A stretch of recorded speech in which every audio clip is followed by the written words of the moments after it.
ازيكم يا اصدقائي. وبما ان صديقنا معتز طلب مننا ازاي نظهر الصورة بجلitch افكت، فخلينا نقول اهلا بيكم في بونص فيديو جديد، ويلا بينا على البرنامج نشوف هنعمل كده ازاي. بص يا صديقي، الموضوع سهل جدا. انت كل اللي انت هتعمله هتجيب الصورة اللي انت عاوزها. مثلا انا هستخدم الصورة دي. تمام، ثواني اكبر المقاس شوية. وكل اللي احنا هنعمله دلوقتي ان احنا هنجيب الترانزيشن بتاعة الجليتش وهنجيبها من اي حتة، مش لازم من مكان معين. انا عن نفسي هجيبها من البريمير كومبوزر اللي احنا نزلنا عليه الفيديو اللي فات. تمام، وابتدي احطها فوق اللاير بتاع الصورة بتاعتي. هي كده اتحطت.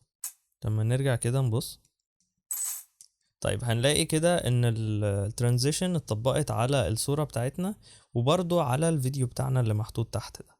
فانا مش عايز كده، انا عايز الترانزيشن بتاعتي متطبقة على الصورة بس. فبنعمل كده ازاي؟ هنحدد الترانزيشن والصورة وندوس كليك يمين ونعمل لهم نست وندوس اوكي. نيجي نبص تاني كده. كده الترانزيشن بقت على الصورة لوحدها. كده براحتنا بقى، عايز انا اصغر الصورة واتفرج عليها تاني. تمام، كده وضحت لكم وجهة نظري في حوار ان الترانزيشن متطبقة على الصورة لوحدها. لحد هنا ويكون الفيديو بتاعنا خلص النهاردة، ولو احتجتم اي شيء اطلبوه مني في الكومنتات، ونتقابل في الفيديوهات الجاية ان شاء الله. سلام.